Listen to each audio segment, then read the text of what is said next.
Subscribe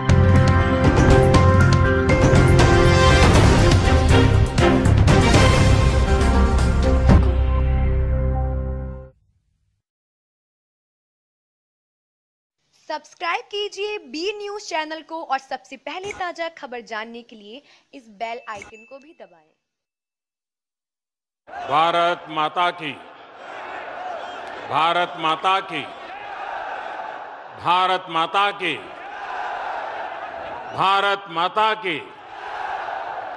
जय जवान जय किसान, जय जवान जय किसान। मंच पर विराजमान राजस्थान के राज्यपाल श्रीमान कल्याण सिंह जी, यहां की जनप्रिय मुख्यमंत्री बहन वसुंधरा राजे जी, केंद्रीय मंत्रिपरिषद में मेरे साथी colonel Rajyavardhan Singh Rathore, Arjun Ram Meghwal, CR Chaudhary, PP Chaudhary, Gajendra Singh Shekhawat, Rajasthan के बीजेपी के अध्यक्ष। और वर्षों तक जब मैं भारतीय जनता पार्टी का संगठन का कार्य करता था तो हमेशा श्रीमान मदन लाल सैनी जी के साथ दौरा होता था मेरा, और एक संगठन की बारीकियों में काम करने वाले कार्यकर्ता आज भारतीय जनता पार्टी के प्रदेश के अध्यक्ष के रूप में हमारा नेतृत्व कर रहे हैं। विधानसभा के स्पीकर श्रीमान कैलाश मेघवाल जी, राजस्थान सरकार में मंत्री श्रीमान गुलाब चंद जी कटारिया जी, और राजस्थान के कोने कोने से आए हुए सभी उत्साही मेरे प्यारे भाई और बहनों,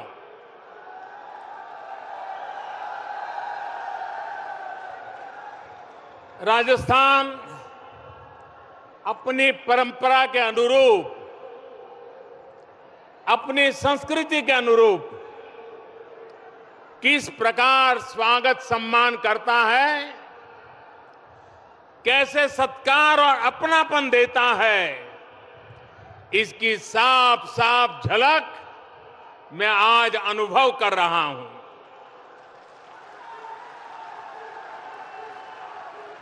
राजस्थान की जमीन की क्या सच्चाई है, जन का क्या मत है, ये इस विशाल मैदान में हर किसी को दिखाई देता है। राजस्थान निरंतर ऐसे ही हम सब पर अपना स्नेह बरसाता रहा है। आपके इस आशीर्वाद के लिए मैं हृदय से आभारी हूं और इस वीरों की धरती को नमन करता हूं। साथियों, राजस्थान में शक्ति और भक्ति का संगम है। महाराणा प्रताप के साहस, महाराजा सूरजमल के शौर्य,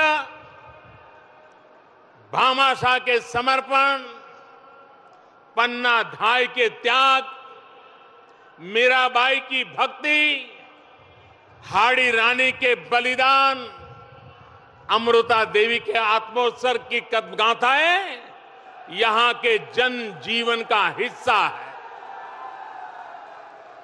गगनचुंबी किले, सुनहरे धोरे, रंग बिरंगी पगड़ियां, मीठी बोली, सुरीले गीत और मर्यादित रीत, यही तो राजस्थान की पहचान है।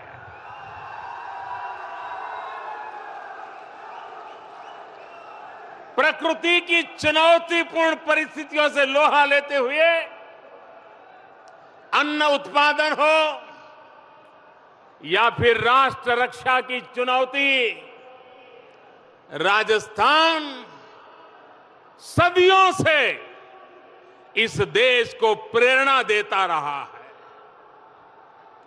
भाइयों और बहनों, बीते 4 वर्षों से राजस्थान 2 गुनी शक्ति के साथ विकास के पथ पर आगे बढ़ रहा है। उदयपुर, अजमेर, कोटा, धौलपुर, नागौर, अलवर, जोधपुर, झालावाड़, चित्तौड़गढ़, किशनगढ़, सुजानगढ़, बीकानेर, भीलवाड़ा, माउंट आबू, बंदी और ब्यावर, इनसे जुड़े इन प्रोजेक्ट पर काम शुरू हुआ है। ये सारे प्रोजेक्ट राजस्थान के शहरों और कस्बों में बेहतर और स्मार्ट सुविधाओं के निर्माण से जुड़े हैं। ट्रैफिक जाम से मुक्ति का समाधान हो या फिर सीवेज की बेहतर व्यवस्था हो, ये सारे प्रोजेक्ट्स इन सभी शहरों में जीवन को सुगम बनाने वाले हैं। साथियों, 4 वर्ष पहले की स्थिति आप भूले नहीं होंगे और मैं राजस्थान के लोगों से आग्रह करूंगा कि 4 साल पहले की कौन सी स्थितियां थी, किन परिस्थितियों में वसुंधरा जी को कारोबार संभालना पड़ा, पिछली सरकार राजस्थान में कैसे हाल छोड़ के गई थी, उन बातों को कभी भूलना मत। तब जाकर के पता चलेगा कि आज काम कैसे हो रहा है।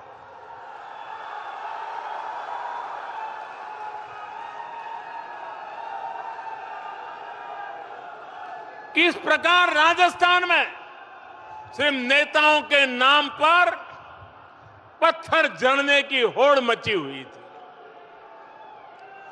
बाड़मेर में अब जो रिफाइनरी बन रही है, उसके साथ क्या क्या हुआ था, ये राजस्थान का बच्चा बच्चा जानता है। आज इस रिफाइनरी पर तेज गति से काम चल रहा है। ये इस सरकार का काम करने का तरीका है, जिसमें न चीजें अटकती हैं, न लटकती है, न भटकती है। चाहे केंद्र की सरकार हो या राज्य की भारतीय जनता पार्टी की सरकार, हमारा एकमात्र एजेंडा रहा है और वो है विकास, विकास और विकास।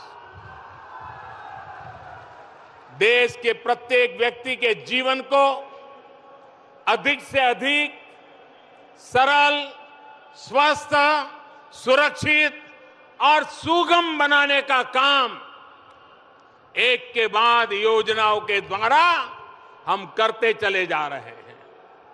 सरकार की योजनाओं का कितना लाभ आप सभी तक पहुंचा है, ये जानने और समझने का और उसमें सुधार की अगर कोशिश भी लगातार जारी है, ये हमारा प्रयास है।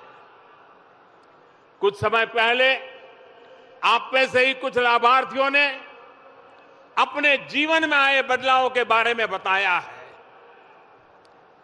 यहां न सिर्फ केंद्रीय योजनाएं बल्कि राज्य सरकार की योजनाओं से जुड़े लाभार्थी भी अपनी बात बता रहे थे। राजश्री योजना के तहत जिन मेधावी बेटियों को स्कूटी मिली है, पालनहार योजना के तहत जिन बच्चों को लाभ हुआ है, जिन बुजुर्गों को तीर्थ योजना का लाभ मिला है, इन सब की आंखों में जो चमक दिखी, जो विश्वास दिखा, उसे कोई व्यक्ति भूल नहीं सकता है। और मैं वसुंधरा जी को इस कल्पना के लिए बधाई देता हूं। ये ठीक है, एक वर्ग है जिनको भारतीय जनता पार्टी का नाम सुनते ही उनकी नींद खराब हो जाती है। मोदी का या वसुंधरा जी का नाम सुनते ही उनको बुखार चढ़ जाता है, उनको ऐसी कार्यक्रमों से नफरत होती है। लेकिन इसका सबसे बड़ा लाभ यह है कि जब लाभार्थियों के मुंह से राजस्थान का सामान्य नागरिक जानता है तो उसको भी पता चलता है कि हां, ये योजना है और मैं भी जाकर के इसका लाभ ले सकता हूं या ले सकती हूं। एक प्रकार से योजनाएं उसके कारण सिर्फ कागज पर अटक नहीं जाती हैं, वो जन जन तक पहुंचती है। इसके कारण सरकारी मशीनरी पर एक दबाव पैदा होता है, जनता जनार्दन का दबाव पैदा होता है, लोग में जागरूकता आती है और उसके कारण किसी क्षेत्र में एक आध अफसर अगर ढीला काम करता होगा तो उसको भी अब दौड़ना पड़ता है। और इसलिए इस कार्यक्रम के द्वारा सरकार का प्रचार जितना है उससे ज्यादा लाभार्थियों में जागरूकता का बहुत बड़ा काम हुआ है। और मैं चाहूंगा कि लाभार्थी बार बार सब जगह पे बताएं ताकि और जो छूट गए हैं वो लाभ लेने के लिए आगे आए।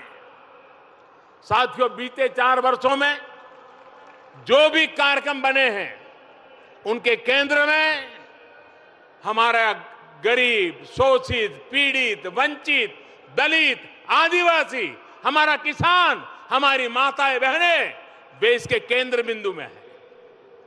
सरकार 2022 तक